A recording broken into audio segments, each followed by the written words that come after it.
Asante mwenyekiti kwa kunipatia nafasi ili nipate kufikisha mada hiyo.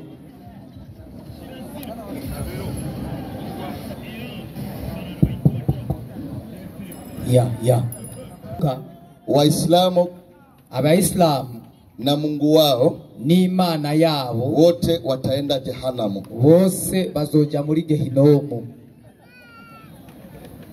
Hayo siyaseme kwa kutosha kwa kichwa changu. Aya sinda yavuga bivuye mu mutwe, bali ni maandiko. Ariko ni vyanditswe. Na sio ulizo naenda kuuliza, kandi si kibazo mbajije, bali nakamilisha hayo. Ariko ndabihamya ko ari vy'ukuri. Kwa sababu ni maandiko inasema hivyo. Kuko ni vyanditswe bibivuga. Waislamu wote, Abaisilamu bose mtu wote anaitwa Muislamu. Umuntu wese yitwa Muislamu. Na Mungu wao amo ni Imana asengwa na yiwe. Wataenda motoni. Bose bazoja muri Gehinomu. Tunaanza baba, tusomee hapo kitabu cha Mariam 19:71. Tusome igitabo cha Maria 19:71. Nikamatie tukufu. Iravuga hagasubira tukufu. Sio maneno natosha kwa kichwa changu, bali ni maandiko ya Qur'ani. Samajambo nguye mu mutwe ariko ni cyanditswe cha Qur'ani.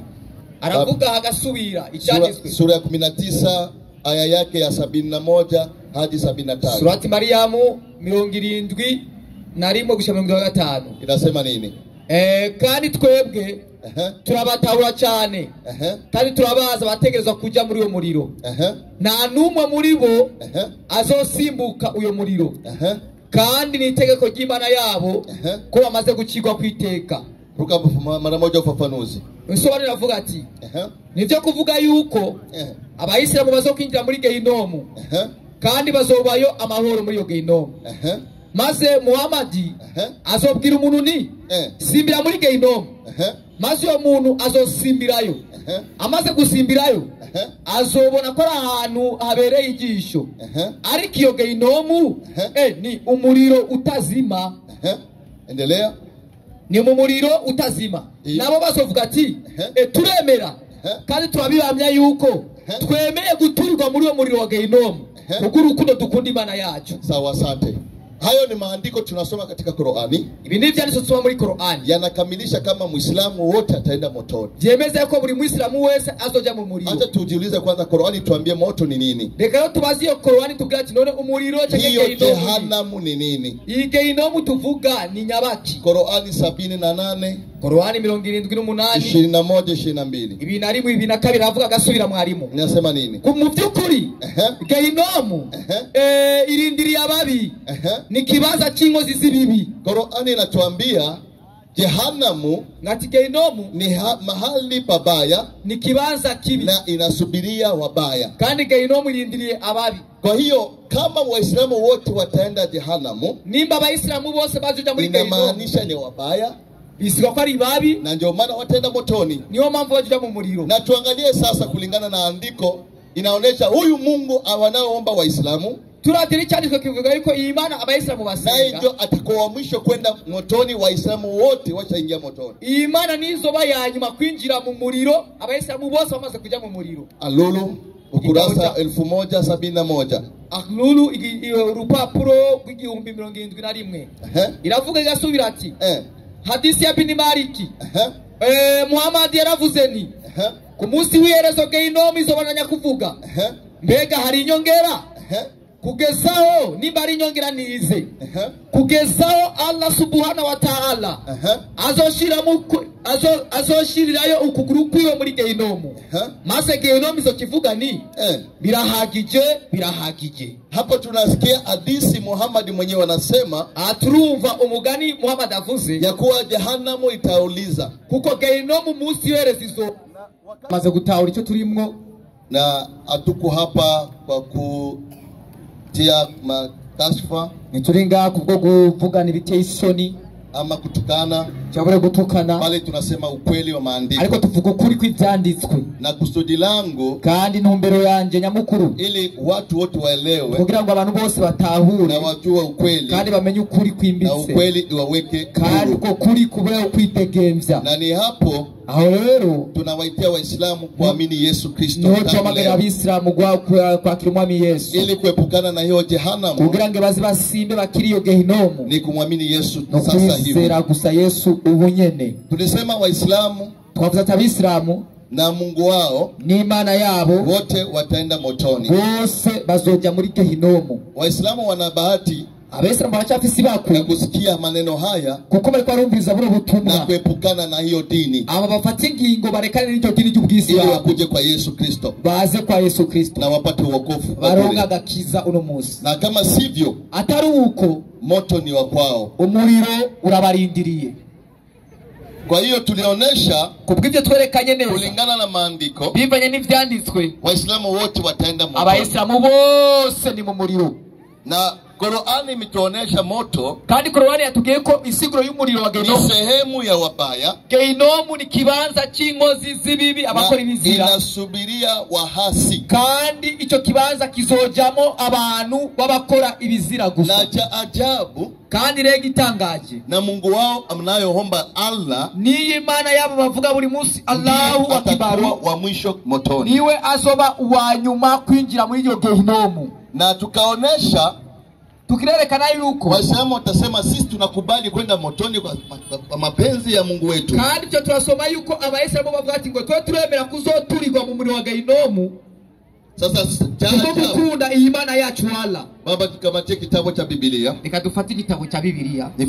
Nifungulie Ufunuo wa Yohana 20:10. Ibyeshe Yohana 20 umurongo w'10. Nasema nini Biblia? Aravuga agasubira. Ndio. Kandi umugwanizi abazimiza ateregwa muri cya kiyaga cya kumuriro n'amazuku kirimo cya gikoko na wamuvugishwa ibi binyoma bazobabazwa ku murango no mwijoro ibyo bidashira. Amen. Asante. Biblia tukamilisha kama Biblia inavyemeza yuko huyu muhovu shetani mwenye anapoteza watu, huyu mugwanizi satana azimiza abantu, atatupwa motoni, azoteregwa mu muriro, na ni yeye wa mwisho kwenda kwenye moto huo, azoteregwa muri Gehinomu kandi wazoba wa nyuma. Sasa tunajiuliza swali, tukaja twibaza ikibazo, hadithi inatuambia Allah ni wa mwisho motoni, ibitabo by'Abayisilamu bati ngo Allah ni wazoba wa nyuma kuja muri Gehinomu. Biblia inatuonesha shetani wa mwisho motoni, muri Biblia bikatwereka satana azoba wa nyuma muri Gehinomu.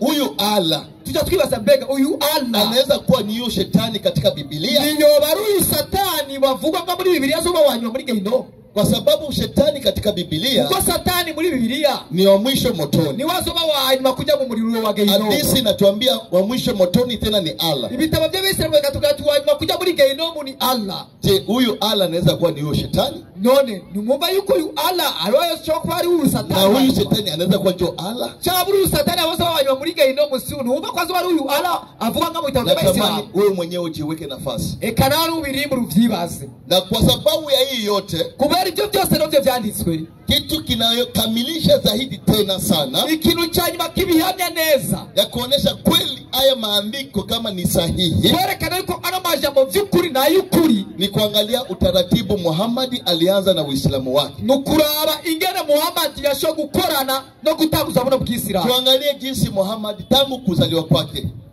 turabe Muhammad kuvuka kwiwe 17:1 Qur'ani 17 umurongo wa mbere Mayunga aravuga hagasubira riwaya ya Burahira. Wende kwa fafanuzi mara moja. Inkuru ya Burahira umugenanyi wa Muhammad ndio irerekana neza yuko Muhammad ndio yavukanye satani, yari afite satani kuva kiva munda kwa nyina. Hapo hadithi inatuambia Qur'ani atuganeza mu busobanuzi Muhammad tangu amezaliwa, ati Muhammad kuva akivuka amezaliwa akiwa na shetani, yavutse avukanye satani. Sasa ikaanza kututia shaka, ivyo bidutera makenga, kasema hata kama wanaita kwa jina la Allah, nibwo bavuga ati ngo mu izina rya Allah, lakini tunaona Muhammad kazaliwa na shetani. Hapa tukwa Muhammad yavyawa na satani, amezaliwa aipo na shetani, yavyawa afite satani muriwe. Na utaratibu wote Muhammad alitangaza Uislamu, kandi kuva ingene Muhammad yashoko mazo bw'Islamu. Shetani alimtumia Muhammad katika viwango vingi sana. Satani akoresheje Muhammad mu bintu bikomeye cyane gose. Kwa mfano, akarorero soma sura 48 aya yake ya 3. Turabe Korani 48 igice ciwe cya gatatu. Korani tukufu iravuga igasubira. Inasema nini? Mara moja kwa ufafanuzi. Buri muntu arafite Satani mutakaza. Kila mtu ana shetani anampoteza. Ariko je Muhammad Satani wanje. Lakini Muhammad akasema shetani wangu mimi Muhammad. Satani wanje je Muhammad aratuje. Shetani wangu anapoa na akina nageka na hakuna kitu kingine ananiamurisha. Atari gukora ibyiza. Ananyamurisha mema. Ikiwa shetani anaamurisha Muhammad kutenda mema, niba Satani aliwategeka Muhammad gukora ibyiza, na ni mema gani huyu shetani anaweza kuamurisha mtu? Nuvyibaze ni ibyiza nyabaki Satani yotegeka umuntu gukora. Hivi shetani anaweza kuamurisha mtu atende mema? Ariko se uvyumviriye Satani yo guteka gukora ibyiza? Hiyo haiwezekani. Ibi nibishoboka ni Muhammad. Kama mabaya yote yanafanyika, nibi byose bikogwa, tunajua kama ni shetani anaamurisha, ni Satani abitegeka. Lakini shetani wa Muhammad, ariko ngo Satani wa Muhammad we anamuamurisha kutenda mema. Ngo aratuje akamuteka gusa gukora ibyiza. Hii inatokea kama huyu shetani. Arocho tuwatu Satani. Inawezekana ni huyo Allah. Birashoboka kwa waundi ara twavuga zito wanywa muri Gehinomu amuteka ibyo. Kwa sababu gani? Mfano mwingine. Kubera iki nange akarorero 53 53 Mayunga 53 19 20 yake 19 nasema nini Korani 53:19 ubusobanuzi bwe buravuga. Tusikie jinsi shetani aliyomtumia Muhammad. Twumvigene Satani yasho gukoresha Muhammad. Biravugwa yuko abayisilamu imbere yuko bimurira soma andiko aya iravuga ati bega mwabonye lata nauza enamanata abandi ibimana byo ni bitatu. Kisha ufafanuzi nasema nini? Biravugwa neza yuko abayisilamu imbere yo kwimukira muri Antiokia muko mu mezi abiri gusa umunsi wo Muhammad yari yicaranye hamwe n'abashazangendo biwe hamwe n'abakafiri n'abahakanyi maze Imana imurusikiriza isomo rya surati Najimu. Muhammad arayisoma amaze gushika aha avuga ni bega mwabonye lata nauza na manata imana zanyu zitatu. Satani yongorera mu matwi Muhammad amajambo maze Muhammad arayavuga yibaza yuko ari ubutumwa ahawe n'Imana. Na ubwo butumwa bwavuga ni izo mana zitatu, ivyo bigomana bitatu ni Imana kandi bikwiye gusengwa kandi amasengesho yavyo by'ukuri yaremerwa. Muhammad arabananya gusoma ashitse kuri surati Sujida amaze aca arubama. Abahakanyi babonye ingene Muhammad yubamiye ivyo bigomana nabone baca barubamana nawe gushika kuri surati Sujida. Hapo tunasikia jinsi Muhammad atumvingana Muhammad kaambiwa na shetani kwa kunongonezwa. Yabwiwa na Satani mu matwi abwishwa majambo. Shetani akamwambia Muhammad. Satani abwira Muhammad, unaona hizi miungu mitatu, unaona ibigomana bitatu inastahili kuabudiwa. Ibi navyo birakwiye gusengwa. Muhammad akakubali. Muhammad ataravyemera akashuka chini atarubama na makafiri wenye masanamu n'abahakanyi basenga ibyo bigomana wakaona Muhammad anaheshimu sanamu zao. Wabo nyingine Muhammad asenze ibyo bigomana bitatu naye akashuka chini, nabo bahakanyi baca baramukurikira baravyunamira. Lakini kaambiwa na shetani, ariko kari mwibuke ko yari yabwiwe na Satani, na hicho inatupatia picha sisi, ibyo bikatwereka yuko vy'ukuri ya kusema huyu Allah ni shetani, ni Satani. Amuteye kwa sababu gani? Kubera iki? Baba kamata asili ya majini. Reka tutore igitabo asili ya majini ukurasa 20. Inkomoko y'ibisigo inasema nini? Iravuga ati urupapuro rwa 200 bati ngo nibakora ibi yuko Adamu na Eva batashoboye gukora ibishoboka byose, ndio bashoboze kubwira Adamu asaba imbabazi ku Mana acike umwisilamu. Byarabananiye. Ni Muhammad wenyine gusa niwe yafashe Satani amwinjiza ubwisilamu n'abana b'ibisigo bacikwa abisilamu kuva uyo munsi nyene. tunasikia hakuna mwingine mwenye aliweza kuongea na shetani na wundi yashoboye kuganiza satani na amwambie shetani abwira satani awe Muislamu kugira ngo satani abe Muislamu ni bali ni Muhammad tu peke yake. Muhammad wenyine gusa ndiye alichukua shetani wewe yafashe satani akamsilimisha amwinziza ubwisilamu na shetani akakuwa Muislamu. Muyo satani atachika Muislamu muri Ramazani ku kwezi shetani naye alifunga Ramadhani. Bigaragara yuko satani kwa Muislamu na wene yarafuze Ramazani. Wakaenda kusali kisimamo, igihe bagenda gusenga ije basengesho mwijoro wanaenda kusali na shetani. Na satani baba bari kuba ko Muislamu kuko ni se wabo, kwa sababu ni Muislamu, kuko ni Muislamu na mwenye alimuingiza dini ni Muhammad, kandi w'igitini satani ni Muhammad. Sasa ni hapo sasa kuna shida kubwa. Ano tufitira akaga gakomeye Waislamu haya hamutapata kwenye msikiti. Ibi nibazo bibabwira mu misigiti ni wakati wao kuchukua hatua mke kwa Kristo. Ariko nukanya kayo gufata ingingo bakaza kuri Yesu Kristo. Yale na hiyo dini ya baba. Wemere Kristo muvavana ndio dini. Mwache dini ya baba ya babu. Mureke hiyo dini ya sokuru ya nyokuru. Achana na hiyo. Murekane n'ivyo bintu. Siku ya hukumu, umunsi wo gucika kwiteka. Utasimama peke yako. Umunsi w'urubanzo wagaraonye n'ubwawe. Hakuna baba, hakuna babu watakusemea. Naso na nyoko na babu azagufasha. Una muda mzuri wa kuchukua hatua. Ufitakanya keza kufata ingingo. Ya kumwamini Yesu leo. Kuizera Yesu no munsi.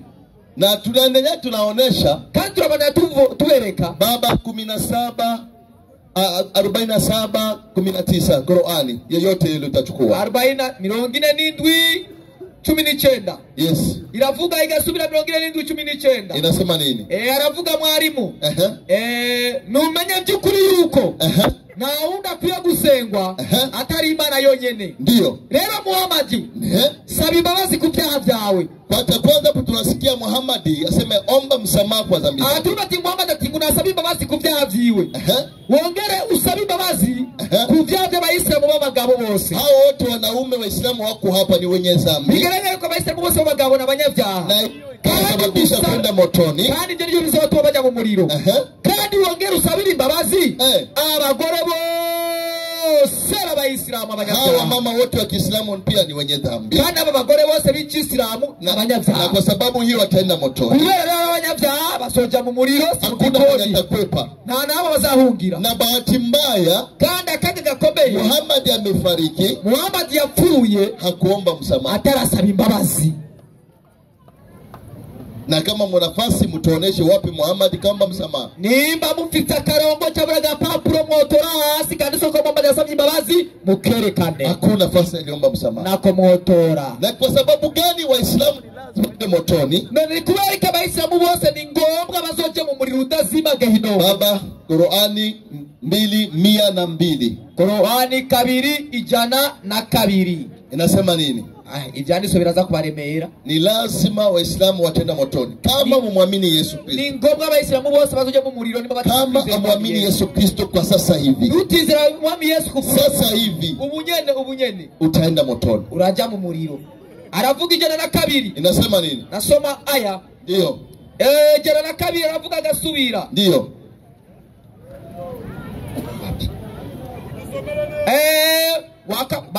Wakafuata mashetani. Twende wa Kirundi mara moja. Bakurikira inyigisho za masata y'abashetani badaimoni. Ubusobanuzi. Ndio. Suleiman avuga hano, natamani hapo kusikia hao Maruta na huyo hao malaika wawili walifundisha wichao Waislamu. Reka tugisome neza ngahanye. Aravuga agasubira mwarimu. Ndio. Wihangane gusa gatonya 102. Inasema nini? Bakurikira ibyo mashatani yahora asoma. Kama leo Waislamu ni wachawi kwa sababu kuna malaika kutoka Allah alituma malaika kufundisha Waislamu uchawi. Kunwaro y'umwami Suleimani. Suleimani si umuhakanyi. Ndio. Ariko mashatani niyo yahakanye. Yigisha abantu uburozi. Kuroga. Nivyamanuwe n'abamarayika babiri Babiloni. Aribo Haruta na Maruta. Nawe bigeze bigisha kireseko babwirani mu byukuri twebwe turi ikigeragezo. Ufafanuze kwa rimwe. Suleiman avugwa hano. Ni umuvugisho Suleimani. Abayuda baremera yuko uyu muvugisho wa Suleimani ko ari umwami. Yahawe ubwami kubw'uburozi si intumwa basi rero n'aba barozi b'ikisilamu aba barozi b'ikisilamu baremeza yuko Suleimani afise ubumenyi bw'uburozi. Sasa unasikia na hawa wachawi wa Kiislamu n'aba barozi bajya barozi b'ikisilamu, Waislamu wote ni wachawi. Ikorati aba barozi b'ikisilamu kwa sababu walifundishwa uchawi, kuko abo nibo bigishije uburozi na Allah bigisha uburozi na Allah ametuma wa malaika wawili, kuko uyo ala yari gusaba malaika babiri muri Babyloni ili wafundishe Waislamu uchawi. Aruta na Maruta bigisha aba Waislamu uburozi kuroga. Ni kwa hiyo wakwambia muje kwa Yesu. Niyo mpamvu tubagati aba barozi b'ikisilamu muze kuri Yesu mureke ibyo bintu. Amashimeshi nimubihebe koma amashimeshi cyane. Je nashimye muhagarikize mugenzi wanje yavuze bijya abiri mu bitabo basomera hariya mu mashengero mu musigiti. Uyu munsi ni kubishira hehe ahagaragara. Weje kiti nta kongerezako gazi umuzari mwigisha. No comment. Kama amashi kumwamini Yesu Kristo. Naam, salamu alaykum wa rahmatullahi wa barakatuh. Mwenye kiti nukuri ndagushimiye. Burya ibyo mwagirije ubusiramu abasiramu baraje bisigura. Nukuri ndabashimiye kubona mutakibivugira mu rushengero mubizana ngaha ku mugaragaro. Ibyo mwagirije ubusiramu abasiramu baca bisigura. Atari nka kujya kwakera mwagenda ati kujya bimeze uku bararonga bajikuzimu ibiki ni aha kwitera. Ubu rero ngomba nza n'umwarimu twisigure kugira iki bije ku mugaragaro. Bibaza aho birumvikana muduhema kicari he kica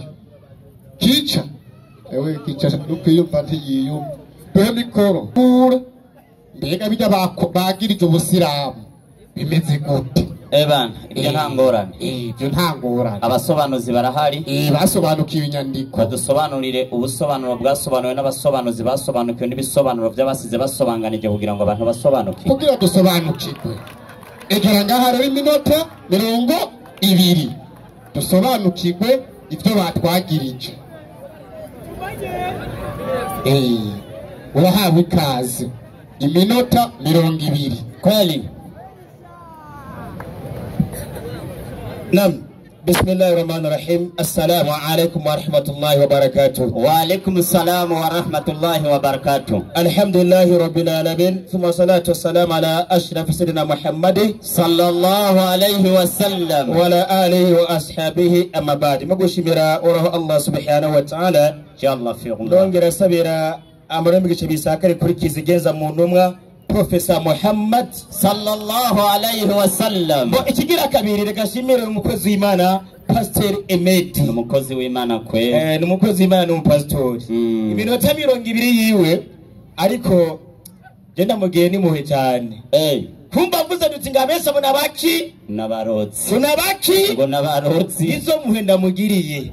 Imera nganye nurangirije. Kweli birateye isoni gusoma ikigabane cya Korani 2:2 Surat Bakara aho uburozi bwazanye abamarayika byace bigera gute. Soma gatwabe banye n'uburozi nibande. Soma kwanza ngaho imbere ko ninja bitaba byambaza abadogiteri b'abakirisi baza kwanza uhere ngaho. Inasema basi Mwenyezi Mungu anamkanushia haya ndiyo Suleimani urubwo uhoraho yagaragaje ibi Salomo bukari Imana Salomo na ariye ati ni nyandiko cange iri somo wazi kuwa uchawi iragaragaza neza yuko uburozi ni amari ya ukafiri. Uburozi ni ibikorwa by'abahaka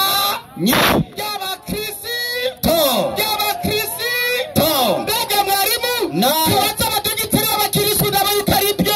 Umwe muri twebwe nyaruta pagiye kwa sante iyaligigiriti satani niwatanguza ukwirema ibice ndiyo n'ubugarariji bwose ndiyo aba bapasitori benshi mwarimu ni benshi barimo umwe babiri batatu bane batanu batandatu imwe abapasitori kazi barimwo aba bapasitori benshi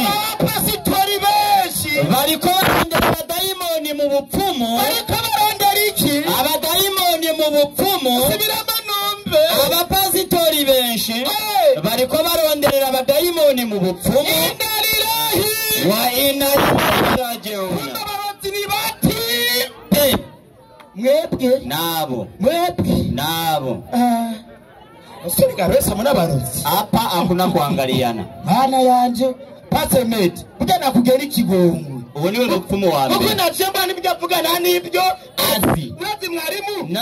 n'umurozi rero yaca yigisha aba bapastori kuroga Bibiliya yakimutwereka ibyakozwe n'umwa 13:6 Ibyakozwe n'intumwa 13 umurongo wa 6. yakwere ko abigishije kuroga muri abapastori izina ry'ukuntu yitwa muri Bibiliya Inyandiko iragira iti 13 gatarisi ibyakozwe n'intumwa bararamiriza baca muri cyo kizinga cyose wagiye gucokoza ibyo utazi ndiyo bashika ipafo bashitse ipafo basangayo umugabo w'umunyamareba basanze umugabo w'iki w'umunyamareba muki umuraguzi w'ibinyoma kugira ngo yari umupfumu umuteka bitwe n'abapasitori yari umuyuda kandi iyo mupfumu ngo yari umuyuda izina ryiwe mupfumu yitwa nde yitwa Bari Yesu niwe yigishije pastori Eme di kuroga niyo mpamvu nuba ari umupfumu mo uragowe w'umupasitori genda uhatarure gende gake leo kiyama kwenu ugende gake leo kiyama mushaka mugende gake kweli kuko ari wazana by'uburozi napera ko n'abagore bawo bigisha kuroga n'abana bavuga pyo ndabwinyandiko kabisa imbutaza buri ko yaganira n'abana sio mnamuogopa huyo bana ugende gake kabisa mwarimu ndio acaragera kandi gusoma Qur'ani na 4:19 kweli ina n'indwi 19 Qur'ani ngo Muhammadi ngo yakoze icyaha 4:19 hasomenya rutsa inasema bismillahirrahmanirrahim ndiyo dusome aya 19 ndiyo aho nyene hasomenya aya inasema hivi basi jua ya kwamba hapana Mungu ila Mwenyezi Mungu ndiyo naomba maghfira kwa dhambi zako. Muhammad ariko yigisha abantu bamenye ko ngo nta yindi mana iriho kiretse uhora ndiyo na za muumini wanaume hama Gabriel acabya Muhammad ati Muhammad ngo saba ikigongo ku byaha byawe hamwe n'ibyaha by'abemera mana b'abagabo ndiyo na za waumini wanawake n'abemera mana b'abagore ndiyo na Mwenyezi Mungu anajua mahali penu pa kwenda kandi ngo uhora harazi ikibazo cyanyu mujamo na kurudi na mahali penu pa kukaa ngo no kugaruka hamwe n'ikibazo cyanyu cy'ibyicariro kweli ndiyo yacarajati ngo Muhammad yakoze iki nguvyaha yakoze iki nguvyaha acyibage ko Muhammad yarumu no kandi yaravise nka muzinga zibiri nyamu nziza na mwemu mbega ikibazo gihari twese twarakoze ibyo twabikoze utarakora ibyaha muri abo navuge reka kwaze ribarinze babibiri abaroma nyaruza cyo igitabo cya Bibiliya baroma igitabo cy'abaroma 3:23 abaroma igitabo cy'abaroma 3:23 kayenda guhumuti ndiyo inyandiko igira iti 3:23 ndiyo bose bakoze ibyaha ati bose bagize iki bakoze ibyaha bavuze twese twakoze ibyaha hari n'umwe avamo eka hari uvamo wapi twese twakoze iki ibyaha twakoze iki ibyaha Yesu nawe urabyemera cyane n'ubyemera Matayo 6:9 Matayo 6:9 muri Bibiliya yera yarutse na Yesu turabeko na Yesu nawe yabikoze yabajane kwishuta nziko Yesu yasabye ibari kigo inyandikira mubwira iti Matayo 6:9 ndiyo nuko musenge mutya ndiyo muti data wa twese wo mwijuru ndiyo izina ryawe ryubahwe ubwami bwawe buze ndiyo ibyo ushaka be mwisi nkuko biba mwijuru ndiyo uduharire ibyaha byacu biguzwe nande ati data wo mwijuru uduharire ibyaha byacu kumbe na Yesu yaracumu yaracumu Allahu Akbar kutiga biragatsindwa Karabaye none Allahu Akbar bigeze kuri Muhammad acaca kiri umusaya ushitira umusaya Muhammad akabimana yakimugiriye soma ngaha muri Qur'ani soma iniwe hasomye nyene 4:8 umurongo wa 3 hasomye rutse hakika sisi ndiyo tumekupa ewe Muhammad ati mu byukuri twebwe ni Gabriel kabwira Muhammad mu byukuri twebwe twaraguhaye wewe Muhammad fatihi ndiyo yani ushindi mkubwa twaraguhaye itsinzi no bavana n'abapasiteri turabanyukura fresh. Unaonekana wazi. Yani walititi garagara original. Kwa hakika, kwa haki kuishinda bateri. Kugira ngo ukuri gushinde ikinyoma. Kweli kushinda uongo. Ndiyo. Ari Mwenyezi Mungu. Kugira ngo uhoraho akugufilie yaliyotangulia. Kugira ngo Imana iguharire ibyaha byatanguye. Katika yanayohisabika kwa Mwenyezi Mungu. Bya bindi bibagwa kuhoraho. Kwa mwenye cheo kama chako wewe Muhammadi. Wewe nyenye n'icyubahiro n'icubahiro cyawe Muhammadi. Huwa ni dhambi. Yuko ari icyaha barakoze. Na pia yanayokuja baada yake. N'ibyaha uzokora mu nyuma nabyo twagize iki? Barakubabariye. Baraguhaye impuhwe twaravuse. Uri Muhammad. Uri Professor Muhammad. Professor Muhammad. Genda wiyice swarufukuye. Niwe yarapfukuye. Wagiye gupfuka ibyo utazi. Muhammad yarababariwe. Twagiye mwarimu. Ndiyo. Twagiye. Arifashe ku munwa. Reka ni ngombwa yifate ku munwa. Arifashe hasi ubwanwa. Muri kila mwalimu mari. Kweli. Acagenda muri asili ya majini. Paji ya 200. Muhammad niwe yasirimishije nde? Mushetani. Satani. Acha yibagiye ko gusiri bavuze kusirimisha. Mbega uyu Satani yasirimishije ni Satani waye. Rero kwanza turabigiye Imana yakorora Satani ava mu ijuru. Mbega yakorotse ari wenyene cange hari abandi. Tuze icende byisho Yohana. 12:9. Ibyisho Yohana. Cagisate c'amahero. Ndiyo. Reka duhere 10 mwijuru havyuka intambara. Aha. Mwijuru. Ndiyo. Mwijuru. Numva ijwi rirenga. Ndiyo. Cagisate c'amahero kirakorogwa. Ndiyo. Ico yanzoka ya mbere yitwa murwanizi. Ibindi ni Satani. Ndiyo. Ico kizimiza bari mwisi bose. Ndiyo. Ikororerwa kwisi. Ngo Satani yakwaho kwisi. N'abamarayika baco. Kumbe yari kumwe n'abana masatani shi. Najya meshi Muhammad yacasirimisha mwori. Mwe. Dore yasigaye rero. Imwe zibiri zitatu zine zitanu zitandatu indwi umunani. Ayo mashetani yasigaye. Kweli. Mwarimu. Naam. Aposemedesha ko Satani rimuvako. Naze ndamwinzi ziziki. Idini. Abaninzi ziki. Shetani. Kugira Satani rimuva. Mo. Jo usilimu. Jo hapa. Jo ingie dini. Hapo tutakuwa tumesilimisha kaibilisi kadogo. Kaibilisi kadogo kama wewe. Kweli. Allahu Akbar. Gena musome byanditswe Gutega. Abapasiteri gena niyo mpamvu mwarimu. Yesu yacavuga amajambo akurikira. Matayo 7:15 jusqu'à 16. Matayo 7. 7:15. Matayo 10:15. Uko majambo Yesu yacatubya kwa abapasiteri bameze nk'aba. Inyandikira babwira ati mwirinda bigira abavugishwa n'Imana. Nabyo abakristo mwirinda abapasiteri nk'aba ndiyo. Baza kuri mwebwe bambaye nk'intama. Baza kuri mwebwe bambaye nk'intama bagashabitse mwebwe ngo muri namazande. Ariko imbere aramabingira y'inkazi. Imbere zijya n'imbingira z'inkazi. Imbere n'udushetani. Ndi manake n'udushetani. Duto. Bivuzwe na Yesu. Endelea. Ngo dusirimishije kamwe tuzoba dusirimishije shetani. Tuzobamenyera kuvyo bama. Yesu tuzobera kuvyo bama. Mbega hari uwo kwamura inzabibu ku munyinya. Ngo hari uwo kwamura inzabibu kwiki. Ku munyinya. Mbega hari agakiza turondera kwa pasitori. Hari agakiza turondera kwa pasitori. Izina ry'Imana ntabwo kaziboneka ku mukaratuzi. Nikibaho endelea. Abandanya. Cyangwa sokoni ku bitovu. Cyangwa sokoni kwiki. Ku gitovu. Endelea. Nuko. Igiti cyose cyami vyiza. Yesu ati igiti cyose cyami vyiza. Ariko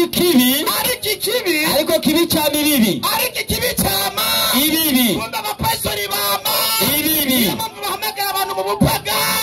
Gusenga Imana zingahe? 3. Bama ibi. Muragowe. Kweli kabisa. Muragowe. Kabisa. Katikani muragowe. Muti yanyi hakirikari muri abeseramu. Unengia motoni. Mwarimu. Atagenda kandi gusoma. Aho yagiye gusoma Qur'ani. 53:19. 53. 53:19. Sura 3. Gisomezo tunaje maze ndayimigisha. Inasema bismillahirrahmanirrahim. Ndiyo. Mumewaona Lata na Uza. Mukurikire aba nabahakanyi basekuru baba bariko ati mbega mwabonye Lata na Uza na Manata. Mungu wenu mwingine watatu. Ati Imana yanyu ya kangahe? Ya gatatu. Kumbe basekuru baba bari bafise Imana zingahe? 3. Bafise Imana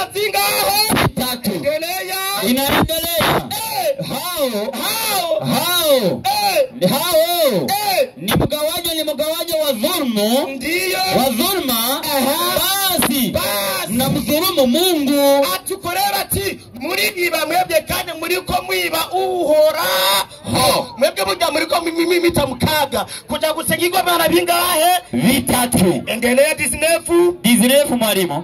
Bisha maliza Disnefu. Wahe. Tupige hii sasa. Piga hiyo. Nyaruti.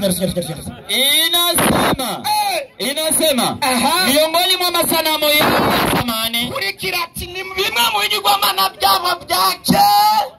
Endelea. Ni Manata. Ni Manata. Hiyo kuwa mahali palitwalo Al-Muhshar. Ndiyo. Ufukweni mwa bahari nyekundu.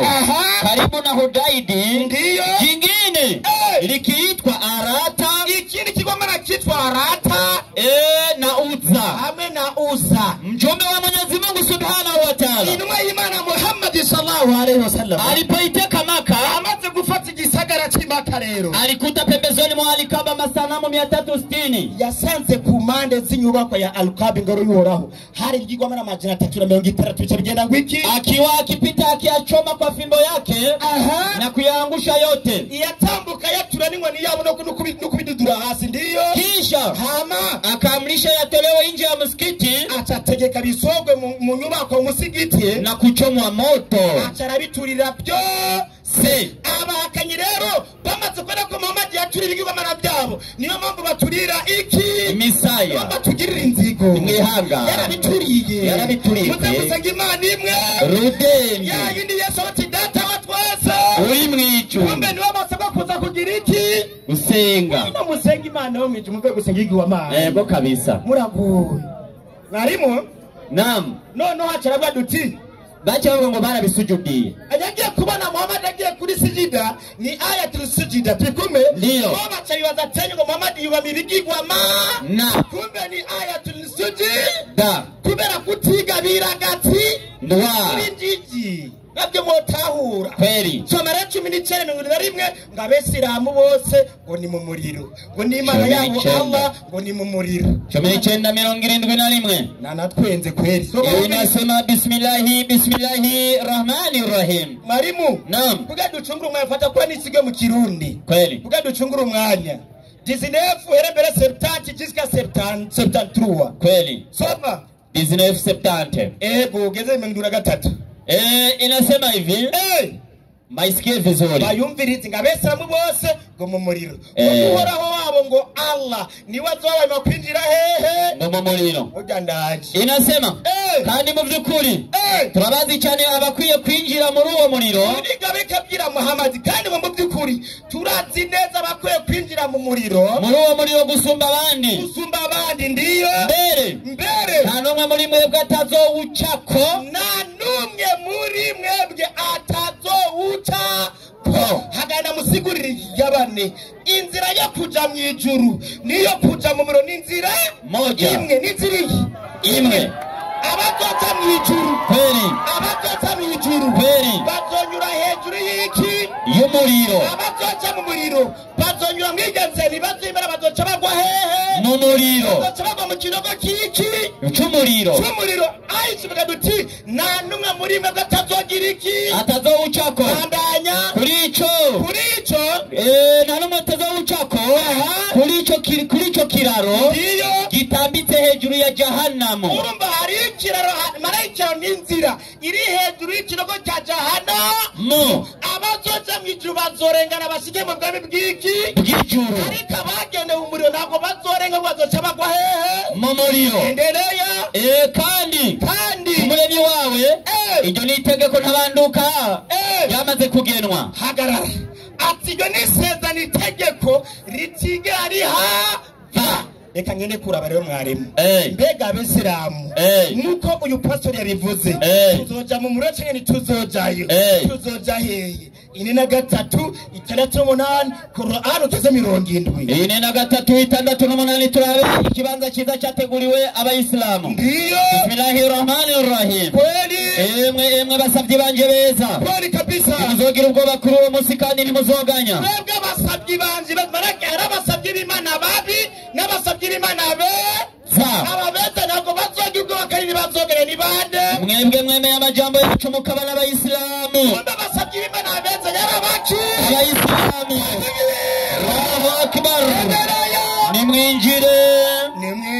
nimwinjire mu bwami bw'ijuru mwebwe n'abagore banyu abatumviriza n'umugore wanjye sinzomusiga ndugu yangu murinezerererwemwo sinzomusiga umushari wanje ndugu yangu muri iryo juru bazobashijyana n'abafise amasahani n'ibikombe vy'izahabu nagara amasahani ya plastike oya n'amasahani y'izahabu n'ibikombe vy'izahabu ndiyo hazobamwo ibinezereza imishaha bigashimisha n'amaso mama hazo harimo n'idendo kandi mwebwe muzoribamwo ubuzima budahera muzoribamwo na mire aho nyene abahakanyi nabo rero bandanya aho nyene iyo inaendelea abahakanyi nabo muvyukuri abanyabyaha rero basanga imana zingahe aribo bakristo ndiyo muzoba mu bihano vy'umuriro wa jahannama wamadi wowe uzoja mu gikoni mu muriro ibihe n'ibindi uzobayo na mirere bazotezurirwa muri wo yoyo na n'ikigo ngo uzogirirwa ndugu yangu kandi bazihebura kandi uzokwihebura yamara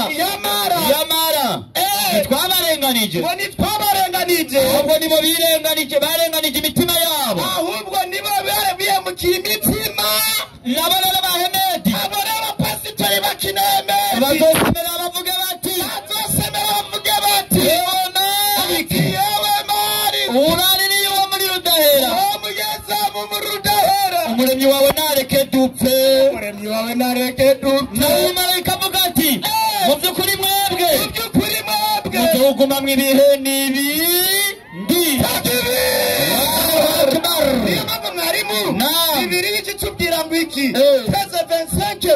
Preze 25 ruka inyandikira babwira iti inyarutswa nyandiko n'inzu ntiyaheza guhaguruka kugara urugi abesa mutwinjiye mu ijimana yuge imiryango y'ubwami bw'ijuru namwe mugatangura gukomanga muhagaze hanze bagatangura duti mukavuga muti mupfasoni yesu bazomitwa umugore kandi ari umugabo nutwugururire reka bazoba bacanganikiye bandanya nutwugururire ntihazobishura ati simbazi sinzi niyo muvuye ntihazotangura muzotangura kuvuga muti erega twarira twanywera imbere yawe kandi wigishiriza mu nzira z'iwacu azobabarira ati ndababwira ukuri simbazi sinzi niyo muvuye mviraho mwankora bizira mwe mwese mwe aho niho hazobamarira no kujyana insya z'amenyo aho muzobonera aburahamu wawundi yigira abagore bangahe batatu na isahaka na yakobo yigiza abagore bangahe n'abavugishwa n'imana bose bari mu bwami bw'imana